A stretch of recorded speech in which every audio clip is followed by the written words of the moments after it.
Tu disais à l'instant que tu n'étais pas bon en marketing. Et pourtant, tu es une des premières personnes dans le domaine de la séduction à avoir vraiment misé sur YouTube. Et à l'époque, tout le monde trouvait ça super intelligent ce qu'il fait, toutes les caméras cachées et tout. Qu'est-ce qui te fait dire que tu n'es pas bon en marketing? Je suis pas bon en marketing dans le sens où par exemple, quand je regarde tes contenus, parce que je regarde tes contenus comme plein d'autres personnes, j'écoute les podcasts et tout, et à chaque fois que je regarde une vidéo ou que j'écoute un podcast, j'entends un truc et je me dis merde, ça j'ai pas pensé à le faire, merde, ça j'ai pas pensé à le faire, j'aurais dû faire comme ci, comme ça.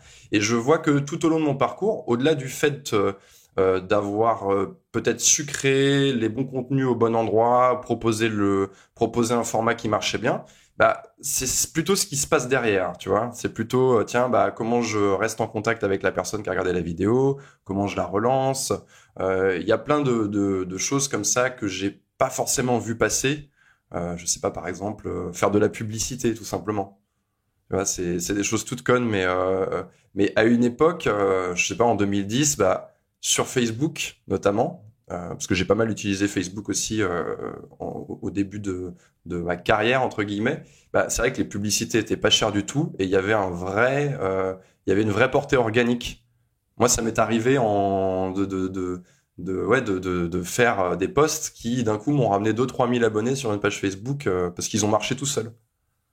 Et j'ai pas saisi certains trucs, la publicité ou alors le concept de tunnel de vente et de réfléchir en disant voilà, ok, je vais amener les gens à acheter cette formation, ils vont passer par là, par là, par là, par là. C'est jamais un truc que j'ai trop réfléchi. Alors on est plus dans la vente, tu vas me dire, mais Donc, du coup, tu considérais que ta grande force, c'est quoi? C'est la création de contenu?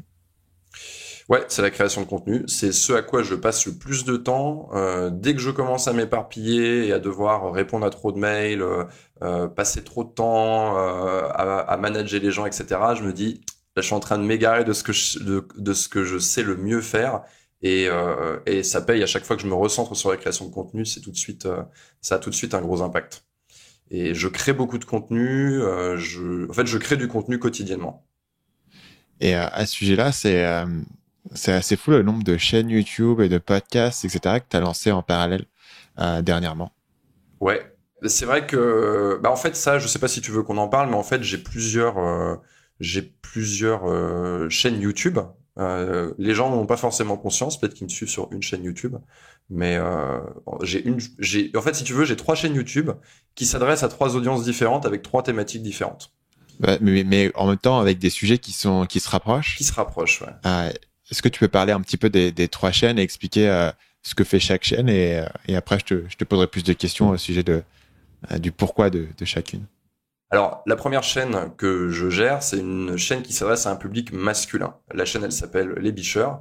Et c'est des questions de séduction, de faire des rencontres. Donc voilà, cette chaîne, je la gère, je suis apparu dessus, mais c'est pas moi qui fournis la majorité du contenu sur cette chaîne. Ensuite, j'ai une deuxième chaîne qui est ma chaîne Yann Piette. Donc voilà, c'est ma chaîne principale où dessus je mets du contenu qui va être lié à l'intelligence sociale, au développement personnel, la confiance en soi, à toutes ces problématiques. Et j'ai une troisième chaîne qui, elle, s'adresse à un public féminin qui va parler, qui s'appelle L'Homme Expliqué, qui va parler des rencontres et des relations, mais pour un public féminin. Et donc il y a deux de ces chaînes où toi-même tu vas fournir le contenu et une où tu es un associé. Alors, c'est pas un associé, c'est des personnes qui travaillent avec moi. Ok. C'est-à-dire que travaillent avec moi et travaillent sur cette chaîne.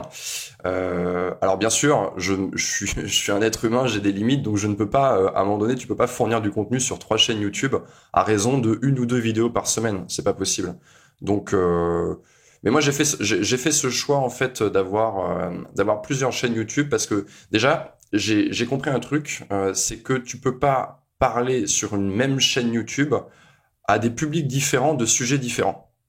Ouais. Enfin, ça marche pas. Si tu regardes les chaînes YouTube qui cartonnent, c'est une personne qui parle à une audience et qui va avoir peut-être plusieurs formats, mais en tout cas qui va avoir, voilà, tu dis tiens sur cette chaîne je vais me divertir, tiens sur cette chaîne je vais comprendre des choses que j'avais pas compris, tiens sur cette chaîne ça va être agréable, ça va être beau à regarder. Donc j'ai fait un peu cette erreur là dans ma précédente société, à savoir parler à 2 audiences différentes sur une même chaîne, et ça crée des frictions entre les différentes audiences. Toi, quand tu découvres une chaîne YouTube, Moi, par exemple, je découvre ta chaîne Marketing Mania, je regarde 2-3 vidéos, je dis waouh, c'est génial, j'ai envie de regarder toute sa chaîne en une nuit, super, je m'abonne. Bah, si demain tu te mets à parler à quelqu'un d'autre qu'à moi ou à parler de choses différentes, bah moi, j'ai pas signé pour ça, donc je vais me casser. Il faut que quand tu découvres la chaîne, tu saches exactement dans quel cas est-ce que tu la mets dans ta tête, quel problème est-ce que ça va résoudre pour toi. Et il faut que il y ait une continuité dans le format. Tu peux avoir différents formats, mais il faut que les formats adressent le même besoin et qu'il y ait une continuité dans le format où quand les gens revoient ta vidéo, ils cliquent dessus, puisque c'est ça qui va faire que aussi les vidéos vont continuer à être recommandées. Aujourd'hui, il n'y a pas de garantie que tous tes abonnés voient toutes tes vidéos. Et donc, plus tu vas rester dans une continuité en matière du contenu que tu produis, plus la chaîne, effectivement, va fonctionner. Et si tu vas avoir un contenu qui est totalement différent, dans mon cas, par exemple, même en restant sur la même audience, j'ai la chaîne Marketing Mania principale et puis j'ai aussi une chaîne où je poste le podcast, des extraits du podcast. Donc, c'est un format totalement différent, quotidien, beaucoup plus court. Fusionner les deux sur la même chaîne poserait énormément de problèmes en termes d'algorithme et ça serait vraiment négatif pour les vidéos que je fais de manière moins fréquente. Non, mais je suis d'accord avec toi. T'as totalement raison en fait de séparer ça. Et ce serait une grosse prise de risque pour toi de dire tiens, bah, je vais mettre des vidéos de podcast où il y a pas nécessairement d'image dessus. Et enfin, tu vois, ça va casser effectivement ton watch time. Ça va casser toute la dynamique que toi t'as mis en place sur. En tout cas, moi, je suis ta chaîne sur les récentes vidéos qui sont écrites, qui sont intéressantes. Enfin, on se met dedans comme un peu comme un épisode. On se dit tiens, je vais voir Stan qui va me parler de ça et je vais comprendre des trucs que je ne connaissais pas. Mais du coup, je vois très bien l'idée de séparer et d'en faire différentes chaînes. Là où je suis bluffé, c'est que tu as lancé tout de front en même temps et les chaînes ont un peu plus ou moins la même croissance au niveau des courbes. Elles ont pré-lancé en même moment. Elles ont, il me semble qu'il y en a une qui a 30, une qui a 60, une qui a 80 000 abonnés. J'ai une qui doit avoir un peu plus de 30 et deux qui sont autour de 60 000. Ok. Et je les ai pas toutes lancées exactement au même moment. Enfin, les deux, celle pour les hommes et ma chaîne principale, je les ai lancées début 2018. Et la chaîne pour le public féminin, elle a une croissance plus forte. Je l'ai lancée août 2018 ou août, septembre, octobre. Donc elle a moins d'1 an cette chaîne-là.